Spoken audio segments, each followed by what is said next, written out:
On se retrouve aujourd'hui pour une vidéo sur les pH, les potentiels hydrogènes des solutions usuelles. Donc vous voyez ici, donc il y en a un bon nombre. Pour mesurer le potentiel hydrogène, donc le pH des solutions, on va utiliser cet indicateur coloré, hein, ce papier ruban. Donc on va éviter de le toucher avec les doigts parce que sur les doigts il y a potentiellement du dépôt, notamment ce qui sert aux empreintes digitales, etc. Ça peut venir salir le papier, donc fausser la mesure. Donc on va faire des petits morceaux hein, pour respecter la planète. Donc ici, je vais préparer quelques petits morceaux de papier pH, de bandelettes qui vont permettre de mesurer le pH. Et en fonction de la couleur que va prendre la solution, on parle de teinte, eh bien, on pourra faire correspondre à l'échelle de pH. Donc, vous connaissez bien sûr ces échelles, puisque dans les produits cosmétiques, vous en avez déjà entendu parler. Je pense notamment à ceux qui respectent le pH de la peau, etc. Donc, à chaque fois, donc, on va faire correspondre la couleur avec l'échelle de teinte pour voir si ça a un pH, si ça se rapproche du pH neutre, donc si ça ne présente aucun danger.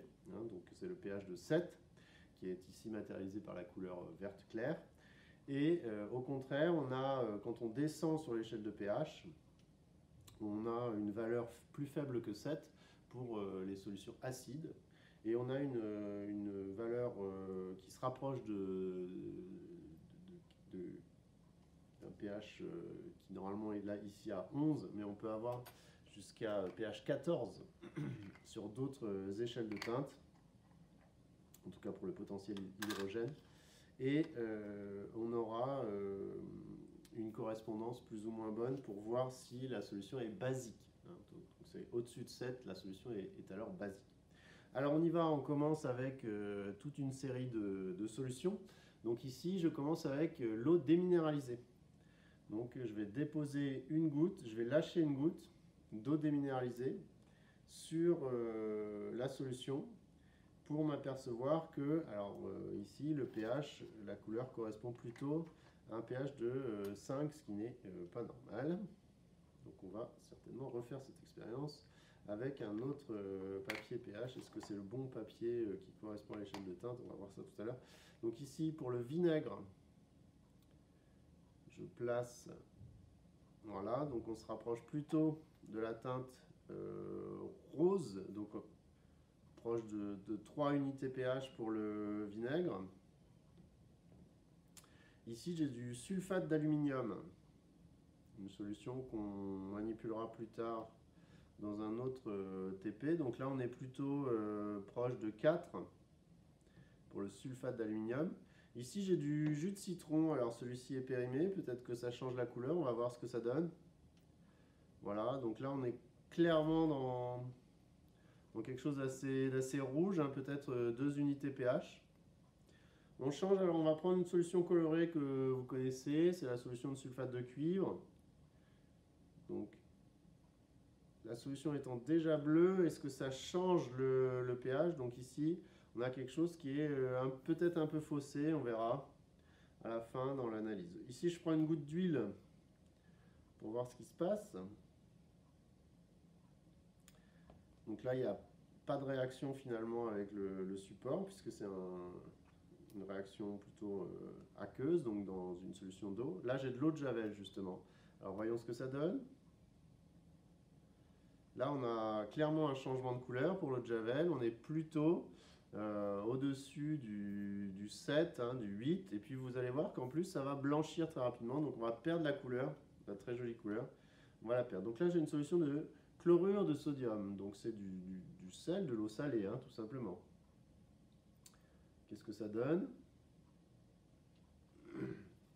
Donc là, on voit qu'on est toujours assez bas en pH, ce qui est assez étonnant. Là, j'ai du liquide vaisselle, donc qui est plutôt en contact avec la peau. Donc du coup, comment ça se passe? Donc on voit qu'on est plutôt sur du pH neutre là, hein. On est plus sur du 6 pour le liquide vaisselle. Après l'alcool, pas de réaction, vous voyez 5. Et alors là j'ai une boisson au cola qu'on ne nommera pas évidemment, alors qui est colorée aussi, donc il faut faire attention, mais on voit que clairement on est sur quelque chose d'assez acide. Pour le dernier test, alors ce que je propose aux élèves souvent, c'est de mesurer la valeur de la salive pour faire un lien avec ce qui a été dit en SVT. Voilà, donc je vous laisse résumer un peu tous ces résultats dans un tableau et essayer de conclure sur comment le pH peut indiquer certains dangers rencontrés dans les solutions usuelles ou dans d'autres solutions. D'accord ? Donc il y a évidemment les solutions du laboratoire qui sont intéressantes aussi. Donc on pourrait imaginer par exemple tester la solution qui présente de réels dangers connus au laboratoire. Donc on a commencé le cours avec les pictogrammes de sécurité. Donc ici ces pictogrammes de sécurité sont sur les flacons. Donc on a par exemple cette solution d'acide chlorhydrique.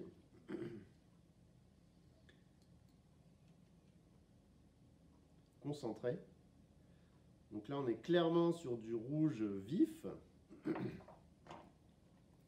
Et alors je vais préparer un dernier papier ruban pour la solution, la dernière solution qui est la solution de soude.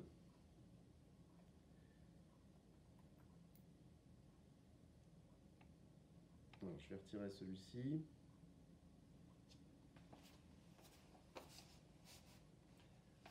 Et regardez ce qu'on obtient lorsque l'on verse une solution de soude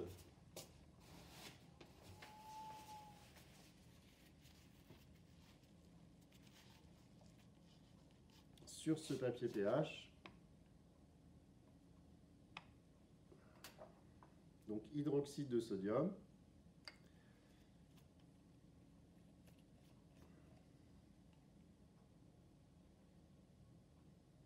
On voit quand j'appuie pas sur la poire, la goutte ne descend pas.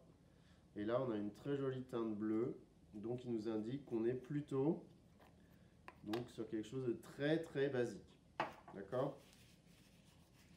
Voilà pour ces quelques solutions usuelles.